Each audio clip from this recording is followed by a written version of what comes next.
Hey everyone, welcome to my channel. तो ये है हिंदी व्याकरण एवं रचना ग्रेड 6 की, जिसमें आज हम करेंगे चैप्टर नंबर 2, भाषा, लिपि और व्याकरण। So language, dialect, script and grammar. So इस चैप्टर को आज हम पढ़ने वाले हैं।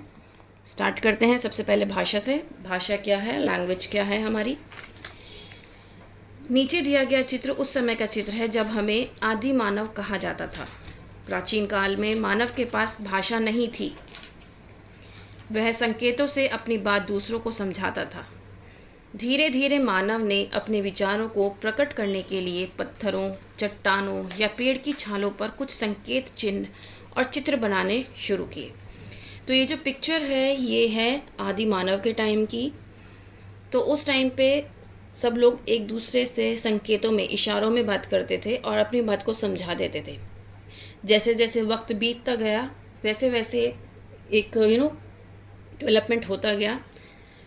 उन्होंने क्या किया, पत्थरों पर, चट्टानों पर या पेड़ की जो ब्रांच होती है, ट्रंक होता है, उस पर उन्होंने क्या किए, कुछ चिन्ह, पिक्चर्स बनाने स्टार्ट किए। जैसे कि हम एरो यूज़ करते हैं ये बताने के लिए कि इस दिशा में हमें जाना है, तो ये क्या है, ये एक चिन्ह है। तो इस तरीके से उन्होंने चिन्ह का यूज़ करना शुरू किया। अब वो डिपेंड करता है वो किस तरह के चिन्ह उस टाइम पे बनाते थे, और इस तरीके से वो अपनी बात को समझाने में कामयाब रहे। बाद में इन्हीं संकेतों और चिन्हों से भाषा बनती चली गई। धीरे धीरे डेवलपमेंट होता रहा और भाषा बनती गई। मानव ही नहीं, पशु पक्षी भी तरह तरह की आवाज़ें निकालकर अपने भावों को व्यक्त करते हैं, परंतु उसे हम भाषा नहीं कह सकते। ये हम जानते हैं कि जितने भी पशु पक्षी होते हैं वो आपस में बातचीत करते हैं आवाज़ निकाल कर, लेकिन हम उसको भाषा नहीं कह सकते। भाषा शब्द संस्कृत की भाष धातु से बना है, जिसका अर्थ है बोलना या कहना। प्राय परिवार, पास पड़ोस, बाजार, बैंक, अस्पताल आदि में हम बोलकर अपनी बात दूसरों तक पहुंचाते हैं। जब तक हम अपना मरज़ डॉक्टर को नहीं बताएंगे कि हमें क्या प्रॉब्लम हो रही है, तब तक डॉक्टर उसकी दवा नहीं दे सकता, ना ही इलाज कर सकता। तो वही बात है कि हमें अपने आस पड़ोस में, डॉक्टर के पास, या हम बैंक में जाएंगे या बाज़ार में कोई चीज़ खरीदने जाएंगे, उस शॉप पे जाकर अगर हम किसी शॉप पे जाकर खड़े हो जाएं और कुछ बोले ना, तो क्या आपको कोई भी शॉपकीपर कुछ दिखाएगा? बिल्कुल नहीं। आप बस वहाँ पे खड़े रहोगे और थोड़ी देर बाद निकल के बाहर आ जाओगे। लेकिन अगर आप वहाँ जाकर बोलोगे कि मुझे ये चीज़ चाहिए, तो शॉपकीपर आपको ज़रूर दिखाएगा। तो अब आप समझ सकते हैं कि हमारे लैंग्वेज का कितना ज़्यादा असर पड़ता है, हमारी लैंग्वेज कितनी ज़्यादा इम्पॉर्टेंट है, क्योंकि हम अपनी बात को दूसरों तक पहुँचाते हैं। कभी कभी हम लिखकर अपनी बात दूसरों तक पहुँचाते हैं और वे पढ़कर हमारी बात समझते हैं। कई बार हम लेटर राइटिंग भी करते हैं, है ना। और कई बार आपने देखा होगा स्कूल में, जब भी कोई हमें लीव लेनी होती है, लॉन्ग लीव लेनी होती है, तो हम क्या करते हैं, एप्लीकेशन लिखते हैं टीचर को, प्रिंसिपल को, राइट। तो एप्लीकेशन क्यों लिखी जाती है? ताकि हम अपनी बात को अपने टीचर तक, अपने प्रिंसिपल तक पहुंचा सकें और वो उस पर एक्शन ले सकें, राइट। हम बोलते हुए ध्वनियों का प्रयोग करते हैं और लिखते हुए वर्णों का। इस प्रकार भाषा वह साधन है जिसके द्वारा हम बोलकर, सुनकर, लिखकर और पढ़कर अपने विचारों का आदान प्रदान करते हैं। तो जब हम बोल रहे होते हैं तो हम अपनी आवाज़ का, ध्वनियों का, ध्वनि मतलब आपने देखा होगा जब हम गुस्से में होते हैं तो हम बहुत तेज़ बोलते हैं, जब हम मोहब्बत से किसी से बात कर रहे होते हैं तो बहुत प्यार से बोलते हैं, हमारा लहजा जो है वो बिल्कुल डिफरेंट हो जाता है ना। तो ये जो है, ये ध्वनियाँ हैं जो हमारे मुख से निकलती हैं, जो हमारे मुंह से निकलती हैं, और इन्हीं का प्रयोग करते हुए हम बोलते हैं। और जब हम लिख रहे होते हैं तो हम वर्णों का इस्तेमाल करते हैं, क ख ग घ न, है ना, आ की मात्रा, ई की मात्रा, ये सब क्या है, आपके वर्ण हैं। तो इन सब चीज़ों का यूज़ करते हैं।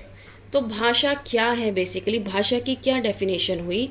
भाषा वह साधन है जिसके द्वारा हम लिखकर, बोलकर, पढ़कर और सुनकर अपने विचारों को एक दूसरे तक पहुंचा सकते हैं और समझ सकते हैं। तो भाषा के कितने रूप हैं? 2 रूप हैं, मौखिक और लिखित। मौखिक भाषा कौन सी होती है? जब हम बोलकर अपनी बात दूसरों तक पहुंचाते हैं और सुनकर दूसरों की बात समझते हैं, तो वो मौखिक भाषा का रूप होता है।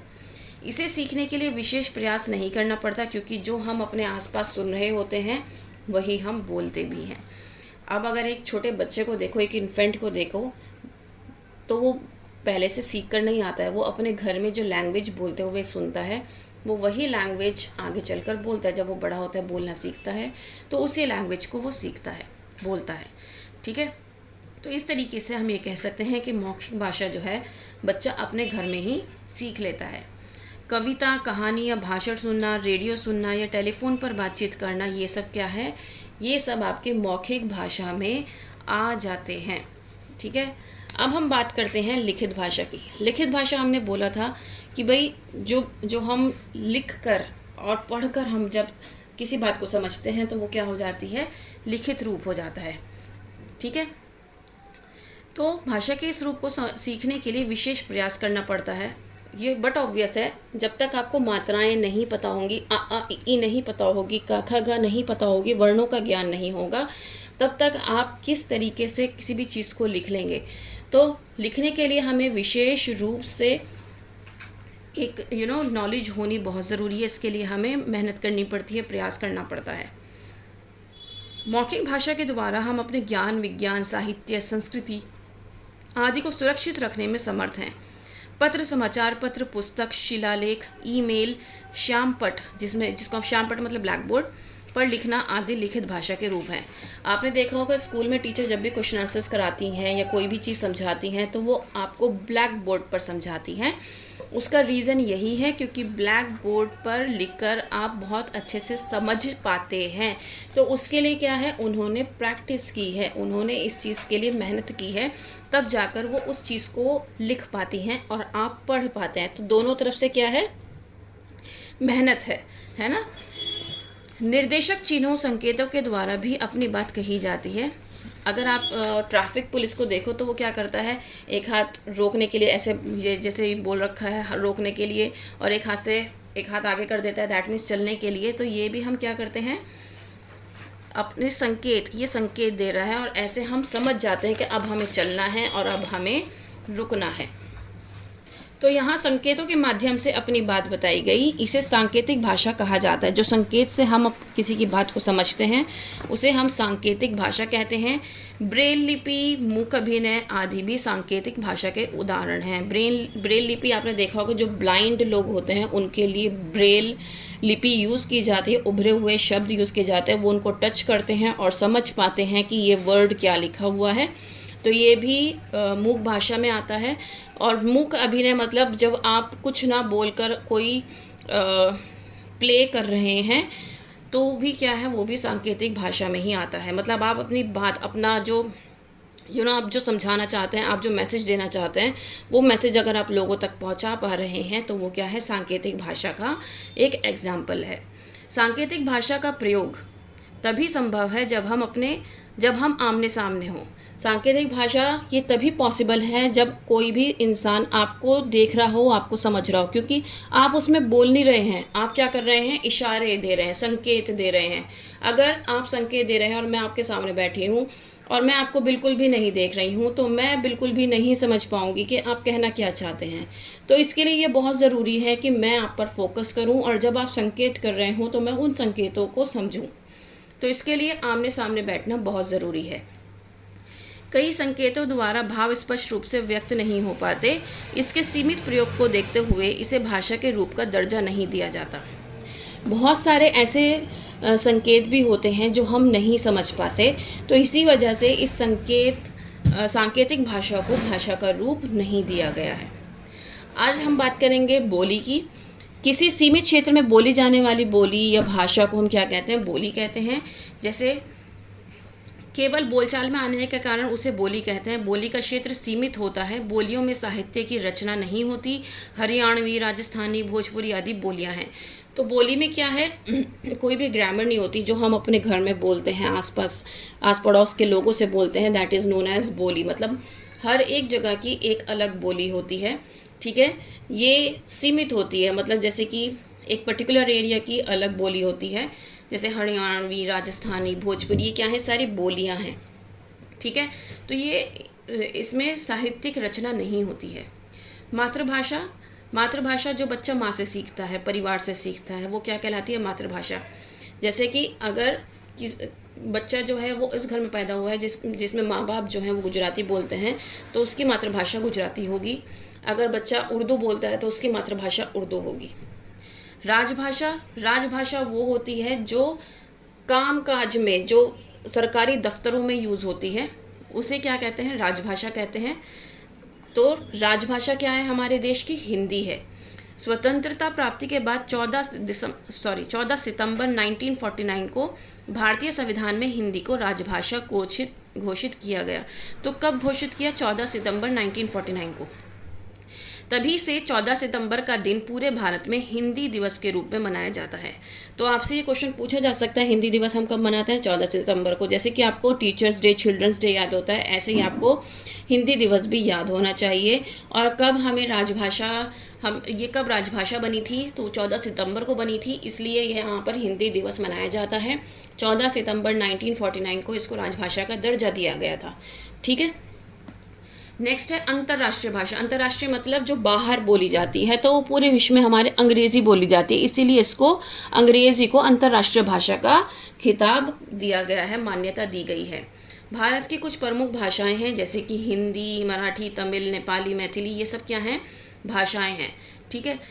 अब इन 22 भाषाओं को क्या दी गई है? मान्यता दी गई है। पंजाबी, बांग्ला, कन्नड़, डोगरी, कश्मीरी, ये क्या है? सारी भाषाएं हैं जिनको भारत के संविधान ने क्या दी है? भारतीय संविधान ने मान्यता दी है। संसार की प्रमुख भाषाएं कितनी हैं? पूरे विश्व में 6500 भाषाएं बोली जाती हैं, जिनमें से मेन कौन कौन सी है? हिंदी, अंग्रेज़ी, जर्मन, रूसी, चीनी, फ्रेंच, उर्दू, अरबी, संस्कृत आदि। ये कौन सी हैं? ये मेन भाषाएं हैं। ठीक है। नेक्स्ट हम पढ़ेंगे लिपि। हमारे मुख से जो ध्वनियाँ निकलती हैं, उन्हें लिखने के लिए कुछ चिन्ह निश्चित किए गए हैं। इन्हीं चिन्हों को लिपि कहते हैं। मतलब स्क्रिप्ट राइटिंग जिसे आप कह सकते हैं, कि किस तरीके से आपको किसी भी सेंटेंस को लिखना है। जैसे कि मैं आपसे बोल रही हूँ, तो मुझे पता है मैं कैसे बोल रही हूँ, राइट? मैं यहाँ पर ग्रामर का यूज़ नहीं कर रही हूँ। ठीक है। दैट इज़ माई बोली, इसको हम बोली कहेंगे, है ना? जो मेरी भाषा है वो मैं बोल रही हूँ। अब अगर मैं कहूँ कि आपको क्या करना है? किसी भी सेंटेंस को लिखना है। हम सेंटेंसेस का फॉर्मेशन देखते हैं ना, जब हम पढ़ते हैं 3rd 4th क्लास में, तो वो सेंटेंसेस का फॉर्मेशन हमें सबसे पहले सब्जेक्ट लिखना है, देन वर्ब का यूज़ करना है, देन प्रेडिकेट लिखना है। तो इस तरीके से हमें बताया जाता है हमें क्या क्या किस तरीके से लिखना है और किस तरीके से एक सेंटेंस को प्रिपेयर करना है। तो दैट इज़ योर लिपि। ठीक है। तो भाषा के लिखने का तरीका या ढंग क्या कहलाता है? लिपि। प्रत्येक भाषा की अपनी एक लिपि होती है। हिंदी की देवनागरी है जो भारत में है, संस्कृत की देवनागरी, गुजराती देवनागरी, मतलब भारत को आप किस तरीके से अलग अलग उसमें लिखोगे। उदाहरण आपको दे रखा है कि हिंदी की देवनागरी है तो भारत लिखी जाती है। संस्कृत में आप अगर कैसे लिखोगे? भारत को भारतम, गुजराती में भारत ऐसे लिखा जाएगा, उर्दू में भारत ऐसे लिखा जाएगा, अंग्रेज़ी में भारत ऐसे लिखा जाएगा। तो दैट इज़ द लिपि, लिखने का तरीका। व्याकरण क्या है? किसी भी भाषा को शुद्ध बोलने और लिखने के लिए हम क्या करते हैं? कुछ नियमों का, कुछ रूल्स रेगुलेशंस को यूज़ करते हैं। उन रूल्स और रेगुलेशंस को हम क्या कहते हैं? व्याकरण कहते हैं। जैसे कि मैंने अभी आपको बताया था, हमें आर्टिकल्स यूज़ करने होते हैं, वर्ब्स यूज़ करनी होती है। ठीक है। हमें अपने सब्जेक्ट में हमें अपने सेंटेंस में उसको बनाने के लिए सब्जेक्ट प्रेडिकेट यूज़ करने होते हैं। तो व्याकरण क्या है? उस पर्टिकुलर सेंटेंस को प्रॉपर वे में लिखने का तरीका और बोलने के तरीक़ों को क्या कहते हैं? व्याकरण कहते हैं, जिसमें हमें उनके नियमों का ज्ञान हो। उसमें कौन कौन से नियम हो सकते हैं तो वो हम पढ़ेंगे। जैसे फोनोलॉजी, मॉर्फोलॉजी और सिंटेक्स, ये क्या है? इसके व्याकरण के 3 विभाग दिए गए हैं, जिसके थ्रू आप क्या कर सकते हो? अपने सेंटेंस को प्रॉपर वे में लिख सकते हो। तो सबसे पहले है वर्ण विचार।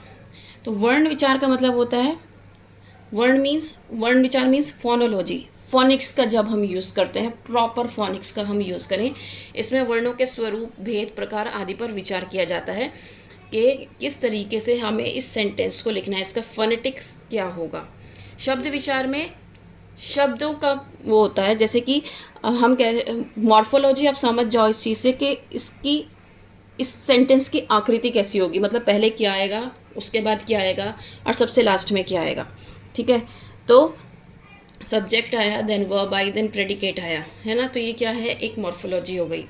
सिंटेक्स का मतलब होता है वाक्य रचना, वाक्य भेद, मतलब वाक्य रचना, इसमें पंक्चुएशन मार्क्स आएंगे, इसमें कॉमा आएगा, इसमें फुल स्टॉप आएगा, ये सब क्या हो गई, वाक्य विचार में आ जाता है। ठीक है, तो इस तरीके से ये चैप्टर जो है आपका कंप्लीट हो जाता है। उम्मीद करती हूँ कि ये चैप्टर आपको बहुत अच्छे से समझ में आया होगा। Please like share and subscribe, that's all, thank you.